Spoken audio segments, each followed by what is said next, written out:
అందరికీ నా ప్రత్యేకమైన శుభములు. దేవుని సంగతులను మరోసారి జ్ఞాపకం చేసుకుందాం. మనందరికీ తెలిసిన కీర్తన దావీదు కీర్తన 103ను పరిశీలించినప్పుడు అద్భుతమైన సంగతులు మనకు అర్థం అవుతాయి కదా. 2వ చరణంలో, నా ప్రాణమా యెహోవాను సన్నతించుము, ఆయన చేసిన ఉపకారములలో దేనిని మరువకుము. తన ప్రాణంతో తాను చెప్పుకున్న బోధ అద్భుతం కదా.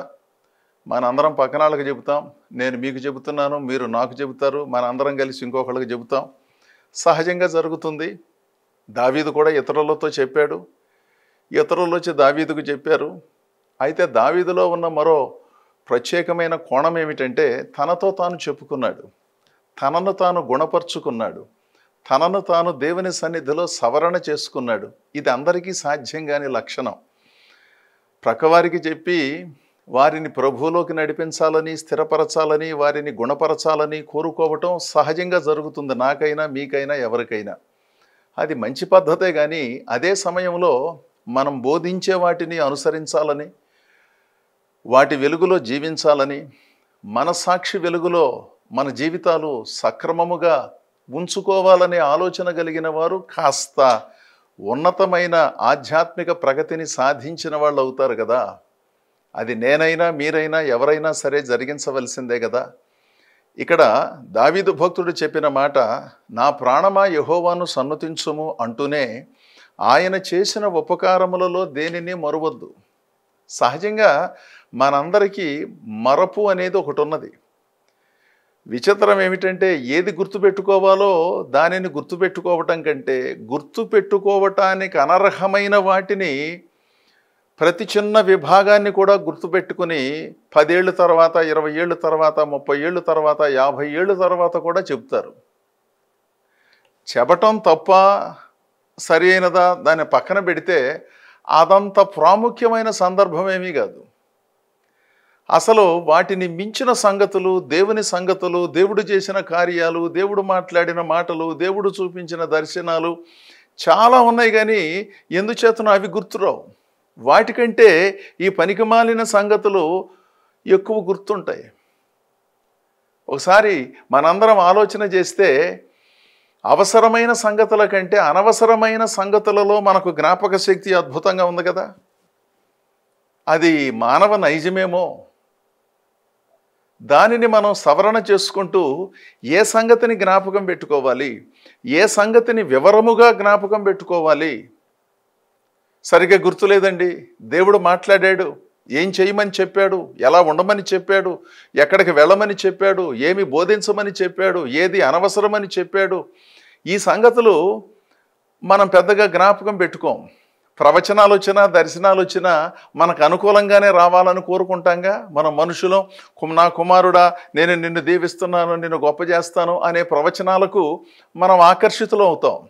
నా కుమారుడా, నువ్వు కొన్ని సరి చేసుకోవాలి, నా కుమార్తె నీవు ఈ విధంగా మాట్లాడటం, ఈ పద్ధతి మంచిది కాదు. ఏది దేవుడు నిజముగా దేవుడు మాట్లాడాడు అనుకోండి, ఆ దేవుడు ఇలా ఎందుకు మాట్లాడతాడు, దేవుడు కాదు మాట్లాడింది అని కొంతమంది కొట్టివేస్తూ, ఎంతసేపు తమకు అనుకూలమైన ప్రవచనాలు, అనుకూలమైన దర్శనాలు రావాలని కోరుకుంటూ అదో రకమైనటువంటి పద్ధతిని అనుసరించే భక్తులు అనబడిన వాళ్ళు కూడా ఉన్నారు. వాళ్ళు భక్తులు అని అనుకుంటున్నారు, కానీ మరి దేవుని దృష్టిలో ఏ స్థాయిలో ఉన్నారనేది వారికి దేవునికి మాత్రమే తెలుస్తుంది. అప్పుడప్పుడు మనకు కూడా తెలుస్తుంది అనుకోండి. దేవుని సంగతులను మనము ఎలా జ్ఞాపకం పెట్టుకుంటున్నాం, దేవుడు మనలను ఏ విధంగా ఎప్పుడు సంధించాడు, ఏ స్థాయిలో సంధించాడు, ఏ పరిస్థితిలో సంధించాడు, ఎలాంటి ఇబ్బందుల మధ్యలో దేవుడు మనతో మాట్లాడాడు, మనలను ఎలా స్వస్థపరిచాడు, మనలను ఎలా లేవనెత్తాడు, ప్రజల మధ్యలో ఓ గుర్తింపు పొందిన మనిషిగా, కుటుంబాలలో నిజంగా వీళ్ళు భక్తులండి, వీళ్ళ దేవుడు వీళ్ళను గొప్ప చేశాడండి అనే స్థితిని తీసుకొని రాకముందు మన పరిస్థితి ఎలా ఉన్నది అనే సంగతిని జ్ఞాపకం చేసుకుంటూ ఉన్నవారే విశ్వాసులు, భక్తులు, సేవకులు, నాయకులు అవుతారండి. ఎంత ఉన్నత స్థితికైనా మనం వెళ్ళొచ్చు, కానీ అత్యంత సామాన్యమైన స్థితిగతులు నాకు సంభవించలేదు అన్నట్లుగా, అసలు వాళ్ళెవరో నాకు తెలియదు అన్నట్లుగా, బహుపరిచయమైన మనుషులను సహితము క్రొత్తగా చూచినట్లుగా చూస్తూ వాళ్ళతో పొడి పొడిగా మాట్లాడుతూ వాళ్ళకి ఎంత దూరంగా ఉంటే అంత మంచిది అన్నట్లుగా వ్యవహరిస్తూ వాళ్ళు మరీ దగ్గరైతే ఏమైనా సహాయాన్ని కోరతారేమో కనుక మనం ఒకప్పుడు ఎంతో సహచర్యములో వాళ్ళతో ఉన్నప్పటికీ ఇప్పుడు మన స్థితి మారినది కనుక మనం గుర్తులేనట్లుగా గమనించనట్లుగా వ్యవహరించవలసిన అవసరం ఏమీ లేదు. మాట్లాడించినప్పుడు, పలకరించినప్పుడు, ఆప్యాయముగా దగ్గరకు వచ్చినప్పుడు మనం కూడా ఆ విధంగా స్పందిస్తే మనతో మాట్లాడతారు. లేదు అనుకోండి, వాళ్ళు కూడా క్రమముగా దూరం అవుతారు. దానిదేముంది? దానికి పెద్ద చదువులు, శాస్త్రాలు, విశ్లేషణలతో పని లేదు కదా. దేవుడు చేసిన సంగతులను మర్చిపోయి బ్రతికేవాళ్ళు ఏ విధంగానూ భక్తి సారాన్ని గ్రహించిన వాళ్ళు కాదండి. ఈరోజు దేవుడు ఆశీర్వాదాలు ఇచ్చి ఉండొచ్చు, ఇళ్ళు వాకిళ్ళు ఏర్పాటు చేసుకుని ఉండొచ్చు, పొలాలు, స్థలాలు, మరి వ్యాపారం, వ్యవసాయం, దేనిలోనూ కొదువు లేకుండా విస్తారమైన సంపదను దేవుడు అనుగ్రహించి ఉండొచ్చు. దాంట్లో తప్పు లేదు. అవన్నీ వీళ్ళు కష్టపడ్డారు, నమ్మకంగా దేవుని సేవించారు, వారి నమ్మకత్వానికి దేవుడు గొప్ప ఆశీర్వాదాలు ఇచ్చాడు. దాంట్లో ఏ విధమైన సందేహము లేదు. అలాగని మనం వచ్చిన పాత స్థితిని మర్చిపోయి అది జ్ఞాపకం లేదన్నట్లుగా, అసలు కొన్ని సంగతులు అంటే ఏమిటో నాకు తెలియనట్లుగా, వాటిని ఎన్నడూ చూడలేదు అన్నట్లుగా నోటితో మాట్లాడకపోయినా చేతలతో అలాంటి పద్ధతులను చూపించే ప్రయత్నం చేసేవాళ్ళు ఉన్నారే, వాళ్ళు దావీదు చేసిన ఆ స్తుతి ప్రార్థనను, స్తుతి గానాన్ని విని కొన్ని సంగతులను నేర్చుకోవలసిన అవసరం ఎంతో ఉన్నది. నా ప్రాణమా యెహోవాను సన్నుతించుము అని చెప్పుకున్న తర్వాత ఆయన చేసిన ఉపకారములలో దేనిని మరువద్దు. ఆయన గొర్రెల కాపరిగా ఉన్న స్థితిని మర్చిపోలేదు. ఇంటిలో 8వ కుమారుడుగా ఉండి తన సోదరులు నిర్లక్ష్యం చేసిన సంగతిని జ్ఞాపకం పెట్టుకున్నాడు. అలా జ్ఞాపకం పెట్టుకుని వారి పైన పగ తీర్చుకోలేదు. కానీ తాను వచ్చిన స్థితి, తనది ఎంత పెద్ద కుటుంబమో, వాళ్ళ తండ్రి యెషయి ఏ విధంగా వాళ్ళను పెంచి పెద్ద చేశాడో, భక్తిని ఎలా నేర్పించాడో, మహారాజుగా మారిన తర్వాత తాను ఎలా ఉండాలో, ఏ విధంగా దేవుని శ్లాఘించాలో, దేవుని సేవలను ఏ విధంగా సహకరించాలో, పొరపాట్లు చేసినప్పుడు ప్రవక్త అయిన నాతాను వచ్చి చెప్పినప్పుడు ఆ మాటను ఏ విధంగా గౌరవించాలో, ఏ విధంగా తల వంచాలో, మనస్సును వంచాలో, దేవుని సన్నిధిలో ఎలా పశ్చాత్తాపంతో ప్రార్థన చేయాలో, ఈ సంగతులన్నిటినీ దావీదు గొప్పగా అధ్యయనం చేశాడండి. దావీదు పొరపాటు చేయలేదని కాదు, పొరపాటు చేసినా దానిని దైవదాసుడు వచ్చి గద్దించి చెప్పినప్పుడు బేషరతుగా అంగీకరించి ఏ విధమైన వాదముతో నిమిత్తము లేకుండా, తాను మహారాజుననే సంగతిని పట్టించుకోకుండా ఓ దైవ సేవకునికి విలువనిచ్చి, మీరు చెప్పినది నిజమండి నాతాను గారు, నన్ను క్షమించండి అని చెప్పి దేవుని సన్నిధిలోనికి వెళ్ళి ప్రార్థించిన విధమున్నదే, అది దావీదు యొక్క ఉన్నత వ్యక్తిత్వాన్ని సూచిస్తోందండి. ఎంతసేపు మీకు నాకు కావలసినది ఏంటంటే అభినందనలు రావటం తప్పని కూడా నేను అనటం లేదు. కొన్నిసార్లు కొంతమందికి ఏ విధంగా అభినందించాలో తెలియదు. అభినందించవలసిన సంగతులను కూడా అభిశంసిస్తూ ఉంటారు. ఎందుకంటే వారికి అంత అవగాహన లేదు కదా అని మౌనముగా ఉండరు. తగుదనమ్మ అంట బయలుదేరి అన్నీ తెలిసినట్లుగా మాట్లాడటానికి స్వేచ్ఛ ఉన్నది కదా అని కొన్నిసార్లు అనవసరమైన సంగతులను అభ్యంతర కారణంగా మాట్లాడుతూ ఉంటారు. వాళ్ళను మనం పెద్దగా పట్టించుకోవలసిన పని లేదు. కానీ అభినందనలు వచ్చినా, అభిశంసనలు వచ్చినా వాటి మధ్యలో సమయస్ఫూర్తితో వ్యవహరించి దేవుని సన్నిధిలో తనను తాను సవరించుకోగలిగిన సమర్థుడండి. దావీదులో ఉన్న ఉన్నత వ్యక్తిత్వానికి నిదర్శనం అదే. మహారాజు అండి, ఆయన 10,000 మందితో సమానమండి, పరాక్రమము కలిగిన వాడండి, మహాకవి గాయక పండితుడండి, మేధావండి, అద్భుతమైన కీర్తనలను రచించి పాడగలిగిన సామర్థ్యం కలిగిన వాడు, చక్కగా వాయిద్యాలు వాయించగలిగిన వాడు. ఆయన వాయిద్యం వాయిస్తే సౌలుకు పట్టిన దెయ్యం వదిలిపోతుంది. మంచిదే. గొప్ప వాయిద్యకారుడు, గొప్ప యుద్ధవీరుడు, గొప్ప చతురుడు, గొప్ప గానామృతాన్ని ప్రజలకు అందించగలిగిన వాడు. కొంతమంది వాయిద్యాలు వాయిస్తే దెయ్యాలు పడతాయేమో,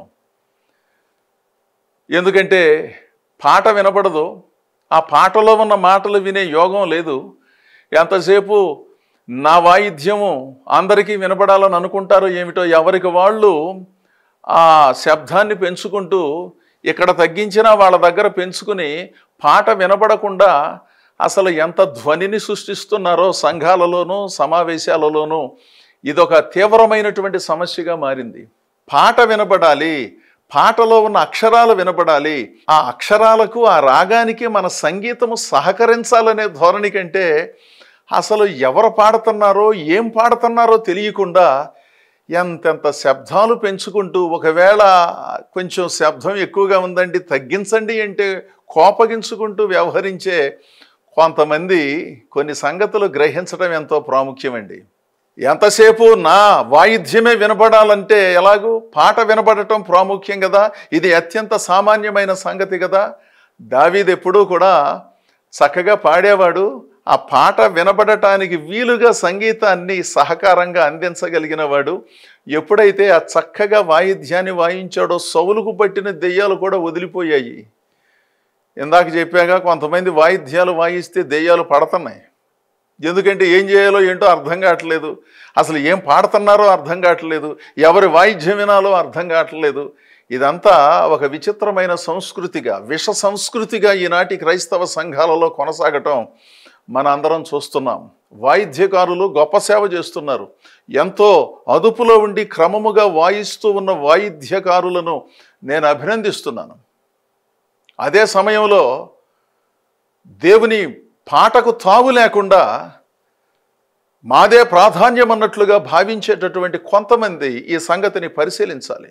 దేవుడు వారికి అనుగ్రహించిన అద్భుతమైన ప్రతిభను దేవుని మహిమార్థమై కృపాసహితంగా వినియోగించినప్పుడు మరిన్ని గొప్ప కార్యక్రమాలు జరుగుతాయి కదా.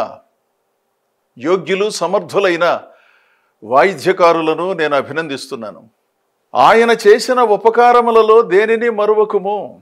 నీవు రాజువైనప్పుడైనా, బంటువైనప్పుడైనా, గొర్రెల కాపరివైనప్పుడైనా ఏ విధంగా నన్ను పైకి లేవనెత్తాడో ఈ సంగతిని మరువద్దు అని తన ప్రాణంతో తాను చెప్పుకుంటున్నాడు. పక్కనాళ్ళతో కాదు, తనతో తాను మాట్లాడుకుంటున్నాడు.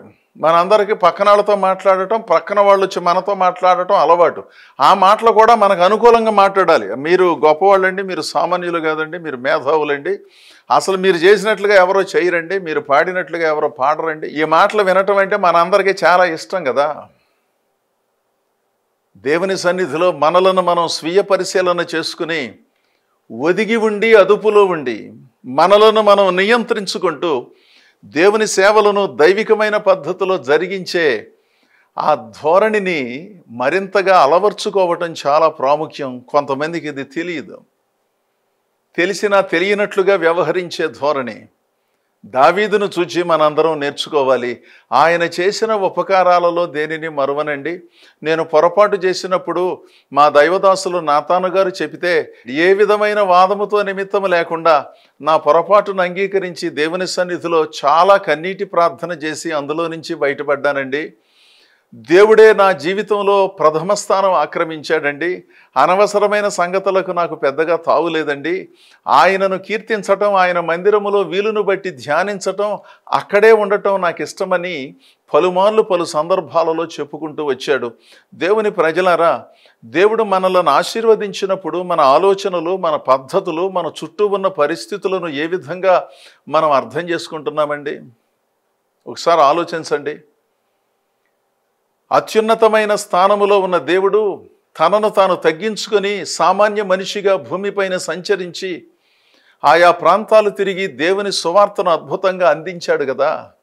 అందులో ఉన్న సామాన్యమైన సంగతిని గుర్తించి దేవుని ప్రజలారా, దేవుని సన్నిధిలో మనందరం దేవుని సేవలను అందింపబద్ధులమై ఉన్నాం. అలాగని అజాగ్రత్తగా ఉండమని, ఏమరపాటుగా ఉండమని నా భావన కాదు. కానీ వివేక జ్ఞానములతో అనవసరమైనటువంటి సంగతులకు అధిక ప్రాధాన్యతనిచ్చి అవసరమైన దేవుని సంగతులను మరచినట్లుగా భావించగా అందులో ఉన్న విశేషమైన వాటిని మనందరం అవగాహన చేసుకుంటూ ఉండాలి. నేనైనా మీరైనా, ఎందుకంటే మనుషులం కదా. అప్పుడప్పుడు అత్యవసరమైన సంగతులను మర్చిపోవటమునో అనవసరమైన సంగతులను గుర్తుపెట్టుకోవటం, వాళ్ళనో వీళ్ళనో చూచి కొన్ని సంగతులలో రేపబడి మనం కూడా అలా ఉండాలి అనే రీతిలో ప్రేరేపించబడే సంగతులు ఉన్నాయి. మంచి సంగతులైతే వాటిని మనం ఏ విధంగానూ మరో రీతిగా అనుకోనక్కర్లేదు. ఆధ్యాత్మిక సంగతులలో ప్రేరేపించబడాలి. ప్రార్థన తత్సంబంధమైన సంగతులలో ప్రేరేపించబడాలి. వినయము, విశ్వాసము తత్సంబంధమైన సంగతులలో ప్రేరేపించబడాలి. కాస్త అదుపులో ఉండే భావనలతో కూడిన ఆలోచనలతో స్పందించబడాలి. కానీ అనవసరమైనటువంటి వాటికి అధిక ప్రాధాన్యతను ఇవ్వవలసిన అవసరం లేదు. ఈ సంగతిని దేవుడు ముందుగా గుర్తించి దేవుని ప్రజలైన ఇశ్రాయేలీలతో ఈ విధంగా చెప్పాడు. ద్వితీయోపదేశకాండము 6వ అధ్యాయము 12వ వచనములో ఈ విధముగా ఉన్నది. దాసుల గృహమైన ఐగుప్తులో నుండి నిన్ను రప్పించిన యెహోవాను మరవకుండా నీవు జాగ్రత్త పడుము. దేవుడు చాలా చక్కని సూచన ఇచ్చాడు. దాసుల గృహమైన ఐగుప్తులో నుంచి నిన్ను రప్పించిన దేవుని మరిచిపోకుండా జాగ్రత్త పడాలి. ఇశ్రాయేలీయులారా, మీరేంటో అనుకుంటున్నారు? ఎందుకంటే మీరు అనుకోవచ్చు, నేను ఎందుకు మర్చిపోతానండి, భలే పనండి, నా ఆరంభం నాకు తెలీదా అనొచ్చు. కానీ కొన్ని పరిస్థితుల వెలుగులో అవి నాకు ఏ విధంగానూ సంబంధం లేదన్నట్లుగా వ్యవహరించే అవకాశం మనుష్యులమైన మనందరికీ ఉన్నది. ఏ ఒక్కరికో కాదండి. నాకైనా మీకైనా జాగ్రత్త వహించకపోతే ఈ పొరపాటు జరిగే అవకాశం ఉన్నది. ఇశ్రాయేలీయులు 430 సంవత్సరాలు ఐగుప్తు దేశంలో బానిసలుగా ఉన్నారు, అంటే దాసులుగా ఉన్నారు ఐగుప్తీయులకి. దేవుడు ఎందుకు చెప్పాడు ఈ సంగతిని? వారి భవిష్యత్తును చూచాడు. భవిష్యత్తులో మీరు ఇలా ఉండే అవకాశం ఉన్నది, అందరూ కాకపోయినా ఎక్కువ శాతం. ఈ విషయాన్ని మీరు గుర్తుపెట్టుకోండి అంటున్నాడు. 12వ వచనములో యెహోవాను మరవకుండా నీవు జాగ్రత్త పడుము. దేవుని మరిచిపోయి దేవుని ద్వారా వచ్చినటువంటి సుఖ సౌఖ్యాల మధ్యలో, సౌకర్యాల మధ్యలో అదో రకంగా ఆలోచించటం, అదో రకంగా మాట్లాడటం, నేను చాలా ఉన్నతమైన మనిషిని అన్నట్లుగా భావించటం. ఉన్నతమైన మనిషిగా భావించటం అనేది మనం ధరించే వస్త్రాలు, మనం నివసించే ఇళ్ల వలన రాదు, మన భావాల వలన వస్తుంది మనలో ఉన్న ఉన్నతమైన స్థితి.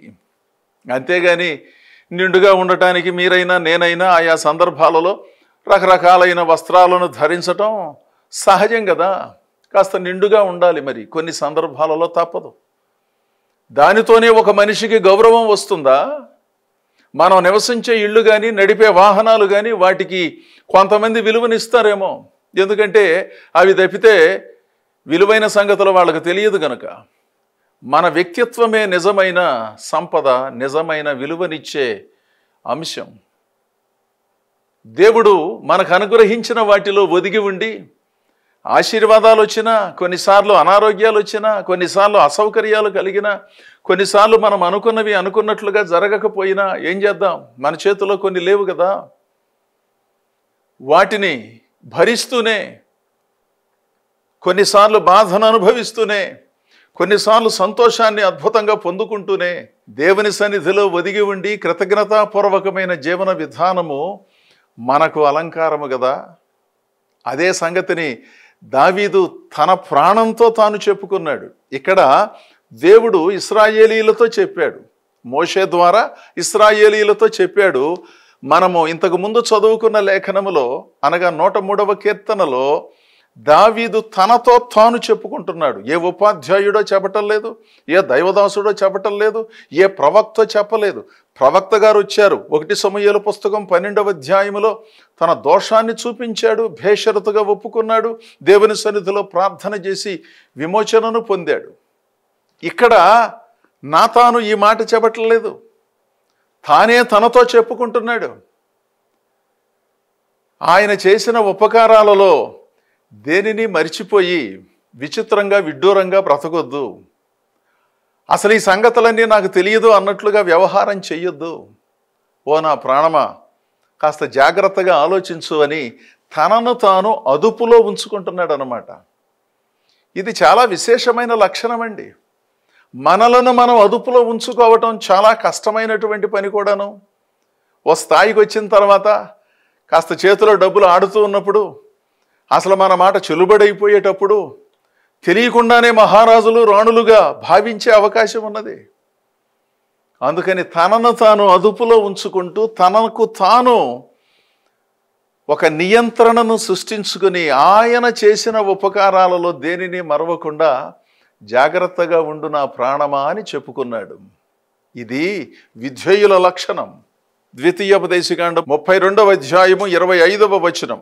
అయితే హిజ్కియా మనస్సున గర్వించి తనకు చేయబడిన మేలుకు తగినట్లుగా ప్రవర్తించలేదు. మనందరికీ తెలుసు, హిజ్కియా మరణకరమైన రోగం వచ్చినప్పుడు దేవుడు యెషయా ప్రవక్త ద్వారా అద్భుతంగా 15 సంవత్సరాలు అతని జీవితాన్ని పొడిగించాడు. అంత బాగానే ఉంది. చాలా కన్నీటి ప్రార్థన చేశాడు. ఎందుకంటే తన ప్రాణానికి సంబంధించిన అంశం. ఇక రేపో మాపో మరణం సంభవిస్తుందనే సంగతి తెలుసుకున్నప్పుడు గోడవైపు తన ముఖము తిప్పుకొని చాలా వేదనా భరితుడై దేవుని ఎంత నమ్మకంగా సేవించాడో, దేవుడంటే అతనికి ఎంత ఇష్టమో ఇవన్నీ దేవుని సన్నిధిలో చెప్పుకుంటే 15 సంవత్సరాలు ఆయుష్ను పొడిగించాడు. పొడిగించిన ఆయుష్ను దేవుని మహిమార్థమై ఎలా వినియోగించాలో అతను తెలుసుకోలేకపోయాడు. దేవుడిచ్చిన ఆయుష్తో దేవుని కొరకు గొప్ప సేవ చేయాలి. దేవుడిచ్చిన సొమ్ములతో ఇంతకు ముందు చేసిన సేవ కంటే విలువైన నాణ్యమైన సేవలు చేయాలి. దేవుని ప్రవక్తలను గౌరవించాలి, ఆదరించాలి, వారికి సహకరించాలి. ఎందుకంటే దేవుడిచ్చిన ఆయుష్లో నేను బ్రతుకుతున్నాను. దేవుడిచ్చిన సంపదలు కానీ, దేవుడిచ్చిన జ్ఞానము కానీ, దేవుడిచ్చిన సౌకర్యాలు కానీ దేవుని మహిమార్థమై వినియోగించాలనే సహజ జ్ఞానమునకు విరుద్ధమైన జీవితాన్ని జీవిస్తూ మనస్సున గర్వించి చెడిపోయాడంట. చాలా ఆశ్చర్యం కదండి. దీవించకపోతేనేమో దీవించలేదంటారు, స్వస్థపరచకపోతేనేమో స్వస్థపరచలేదు అంటారు. స్వస్థపరిస్తే దేవుని సన్నిధిలో ఎలా కృతజ్ఞత కలిగి ఉండాలో చాలామందికి తెలియదు. ఆర్థిక దీవెనలు వచ్చినప్పుడు ఏ విధంగా ఒదిగి ఉండాలో తెలియదు. అసలు నా అంతటి వాళ్ళు లేరు అన్నట్లుగా నోటితో మాట్లాడకపోయినా వారి శరీర భాష ద్వారా మనందరం అర్థం చేసుకోవచ్చు కదా. వాళ్ళ దగ్గరకు వెళ్ళే అవకాశమే లేదు, వాళ్ళు దగ్గరకు వచ్చే అవకాశమూ లేదు. ఈ పరిస్థితుల మధ్యలో విచిత్రంగా అదో రకమైనటువంటి పరిస్థితిని కొంతమంది కలిగి ఉండటం పరిశీలించవలసిన అంశం. హిజ్కియా ఎందుకు మనసున గర్వించాడు? చనిపోవలసిన వాడు కదా, దేవుడు కదా బ్రతికించింది. ఎంత కృతజ్ఞత కలిగి ఉండాలి, ఎంత ఒదిగి ఉండాలి. దేవుడిచ్చిన ఆశీర్వాదాల మధ్యలో ఎంత ఒదిగి ఉండాలి. దావీదు ఆయన చేసిన ఉపకారములలో దేనిని మరవద్దు అని చెప్పాడు కదా. దావీదుకి ఇలాంటి పరిస్థితి రాలేదు కదా. చనిపోయేవాడు మరలా తిరిగి బ్రతికినట్లుగా మనం ఎక్కడా చూడం కదా. ఇతని జీవితంలో, హిజ్కియా జీవితంలో ఎంత గొప్ప మేలు జరిగినప్పుడు ఎవరన్నా మర్చిపోతారా? అంటే మర్చిపోయానండి అంటే అది మర్చిపోయే అంత సామాన్యమైన అద్భుతమా అతని జీవితంలో జరిగింది? మరి ఎందుకు ఇలా ప్రవర్తిస్తున్నాడు? మనస్సున గర్వించాడంట. అంటే లోపల గర్వించాడు. బయట బాగానే ఉన్నాడు, బయట చక్కగానే తిరుగుతున్నట్లుగా కనపడుతున్నాడు, చాలా విధేయుడిగా కనపడుతున్నాడు. కానీ మనసున గర్వించి దేవునికి విరుద్ధంగా జీవించాడు. మనసున గర్వించి తనకు చేయబడిన మేలుకు తగినట్లు ప్రవర్తింపనందున దేవుని కోపము ఆయన పైకి వచ్చింది. ఆ సంగతిని గుర్తించి హిజ్కియాను యెరూషలేములో ఉన్నవారు కూడా ప్రార్థించారనుకోండి, అది వేరే విషయం. అయినా అతడు పూర్తిగా గుణపరచబడలేదు. అతని జీవనం దైవ సంబంధితమైన సంగతులకు అనుగుణముగా లేదు. కొంత గుణపరచబడినట్లుగా కనబడినప్పటికీ దైవ సంబంధమైన సంగతులలో దేవుని ఆశీర్వాదాలు పొందుకున్నప్పుడు వాటిని సరిగా గుర్తుపెట్టుకున్నట్లుగా అనిపించదు. మనసున గర్వించి చెడిపోయాడు, దేవుని సంగతులను మర్చిపోయాడు. అందుకనే దేవుడు చెప్పాడు దావీదు ద్వారా, ఆయన చేసిన ఉపకారములలో దేనిని మరువకుము. అందుకని దేవుని ప్రజలారా, మీ అందరి జీవితాలలో దేవుడు ఎన్నో అద్భుతాలు చేశాడు. మీరు చాలా బాగా గుర్తుపెట్టుకున్నారు. కొంతమంది కారణమేమో కానీ దేవునికి దూరం అయ్యి, సంఘములకు దూరం అయ్యి, దేవుని కుటుంబ సభ్యులకు దూరం అయిపోయి అదో రకమైన జీవన విధానాన్ని కొనసాగిస్తున్నారు. అలాంటి వాళ్ళు దేవుని సన్నిధిలో స్థిరపడాలి. దేవుడు ఏ సంఘములో మిమ్మల్ని దీవించాడు, ఏ దైవదాసుని ద్వారా దేవుడు మీతో మాట్లాడాడు, ఎవరు మీకోసం ప్రయాసపడ్డారో ఆ దైవదాసులను గుర్తించండి, వారికి మీ సేవలను అందించండి, దేవుని సేవించండి, దేవుడు నడిపించిన సంఘములో నమ్మకంగా కొనసాగండి. నాణ్యమైన భక్తి చేస్తూ దేవునిగా మహిమపరుస్తూ మరింత ప్రభావముతో మనందరం ముందుకు సాగుదాం. దేవుడు మిమ్మలను మీ కుటుంబాలను బహుగా దీవించునుగాక. ఆమేన్.